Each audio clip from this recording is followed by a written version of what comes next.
De la naissance d'un enfant au transfert d'un patrimoine, chaque situation est unique et mérite d'être bien vulgarisée par des conseillers dans le domaine. Voici la chronique des bonsconseils.com avec Éric Veilleux et Bernard Paquette, conseillers en sécurité financière chez Des Bons Conseils Incorporés.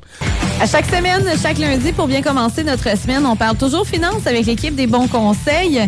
Bernard, tu es avec nous aujourd'hui pour jaser, entre autres, d'assurance crédit. J'ai aucune idée de ce que c'est, fait qu'on va en parler ensemble. Salut Bernard, comment ça va ce matin? Bon matin, ça va super bien. Ouais. Beau lendemain de Super Bowl. Ouais, c'est ça, tu t'es pas trop couché tard? Non, j'ai refusé plusieurs invitations pour le faire en dehors de la maison. Donc, en le faisant à la maison avec la famille, ça l'aide à être un peu plus tranquille. Ouais, hein? Mais j'aurais quasiment filé avec la semaine que j'avais, qui est un match sens unique, puis qu'à demi, je dis, OK, c'est bon, je peux aller me coucher pour... Mais non, c'était jusqu'à la fin. Mais non, hein? Quel match de football. Oui, on va parler un peu de finances comme à l'habitude. C'est quoi ça, une assurance crédit? L'assurance crédit, dans le fond, c'est tout ce qu'il y a d'assurance, que ce soit vie et ou invalidité, que vous avez, dans le fond, sur vos prêts.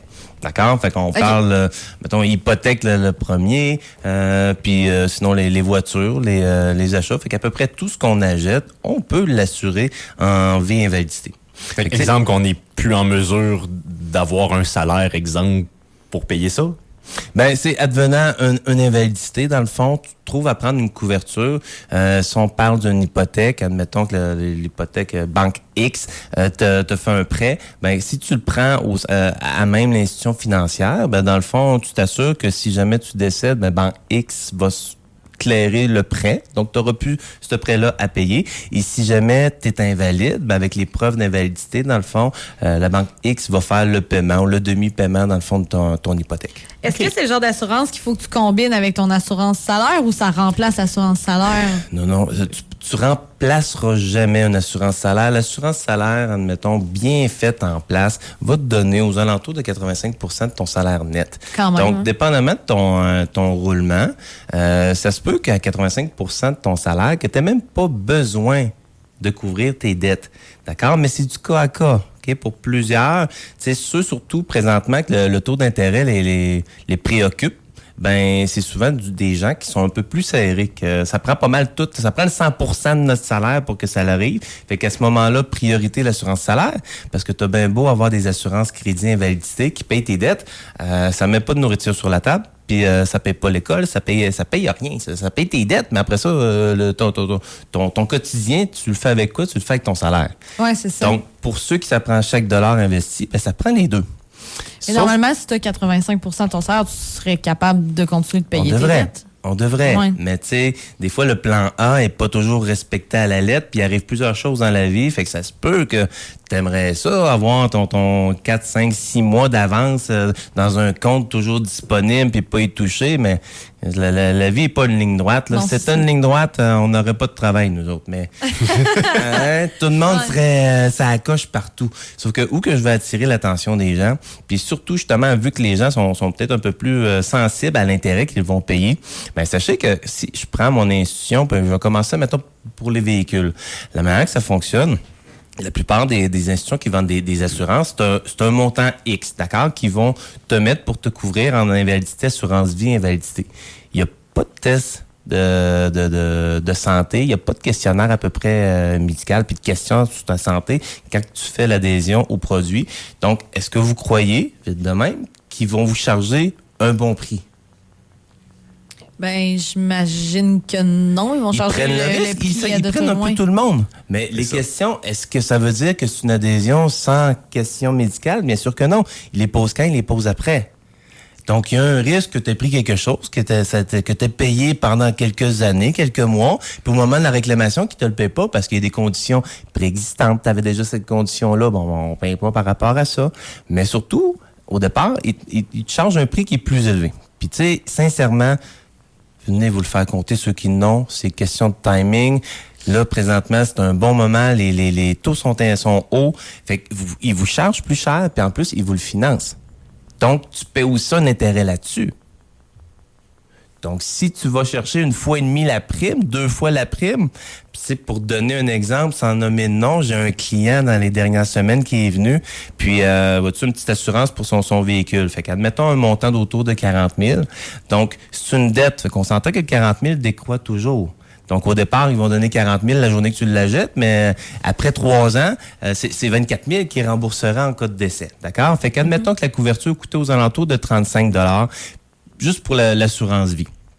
Ben, un même produit, quelqu'un dans la mi-fin trentaine, dans le fond, le même produit, pour couvrir une période qui n'est pas l'achat de son véhicule, là, qui est indépendante, qui couvrait pendant 20 ans, un montant de 100 000, toujours égal, il était 3 fois moins cher pour un montant de 100 000 au lieu de 40 000, qui couvre pendant 20 ans au lieu de la durée du paiement de l'auto, admettons entre 5 et 7 ans pour la plupart des concessionnaires. Donc, est-ce que ça vaut la peine? Criminel. 20 ans versus 4-5, puis au tiers du prix. Donc, sincèrement, c'est pratiquement toujours ça qui arrive. Une bonne diminution, une couverture de plus de qualité, puis tu couvres pas nécessairement l'institution financière. Tu donnes de l'argent à des bénéficiaires, que si jamais il arrive quelque chose, ben ils ont de l'argent pour clairer la dette, mais qui reste aussi un supplément en devenant le cas de l'imprévisible.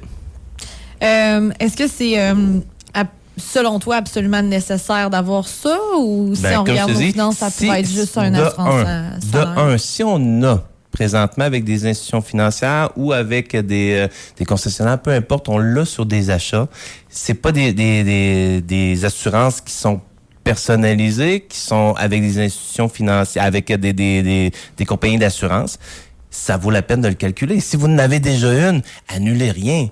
Mais allez vous le faire compter. Ouais. Rendu là, si on est capable de vous montrer d'un qu'il y a toujours un besoin, que le besoin est nécessaire de couverture, puis que ça vous coûte le tiers, la moitié, ou peu importe, même si ça coûterait la même chose, si vous avez une assurance qui vous couvre pour beaucoup plus, puis qui va être capable de combler pas nécessairement l'achat du véhicule-là, mais qui va être capable de couvrir les prochains achats, puis peut-être même le futur achat du véhicule. Si on passe d'une protection qui dure 5 ans à une protection qui dure 20 ans, des autos qui durent 20 ans, il n'y en a plus tant que ça. Hein? Non, fait qu'il y a des chances que j'immobilise, que dans le fond, que je vienne assurer ta santé aujourd'hui. C'est-à-dire qu'aujourd'hui, tu es assurable facilement en taux régulier, taux standard. Mais pendant les 20 prochaines années, cette couverture-là va être en place. Ça va couvrir tout ce que tu veux et autres. Fait que ça soit un achat d'une roulotte, que ce soit l'achat d'une moto, peu importe quoi, il y a quelque chose qui est en place. Puis surtout, qui garantit que si jamais on a besoin de renouveler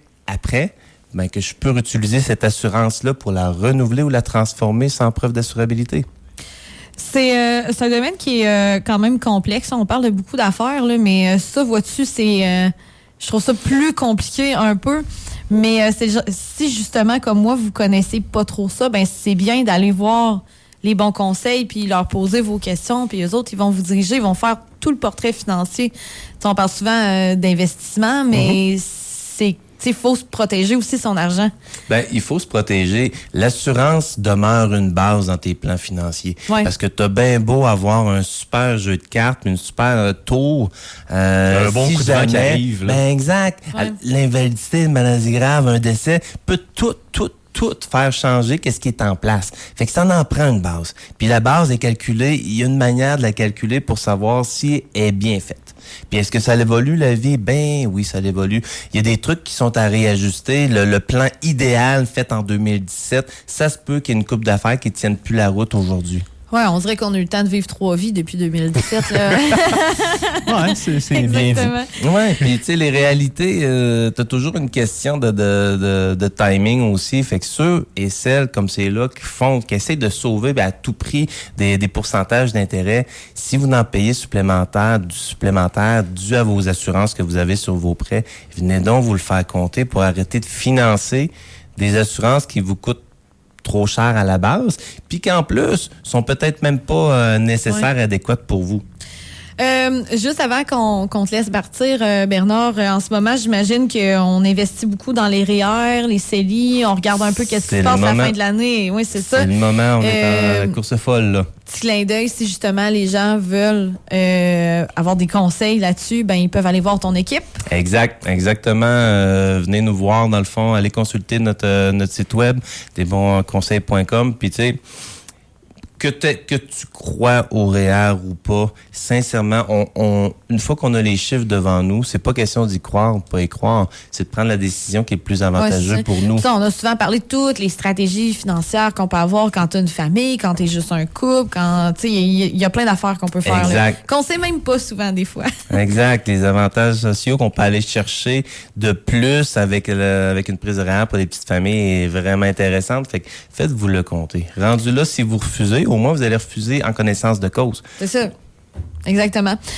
Desbonsconseils.com, c'est votre site web. Là-dessus, il y a tout numéro de téléphone, etc., etc. On peut vous contacter. Yes.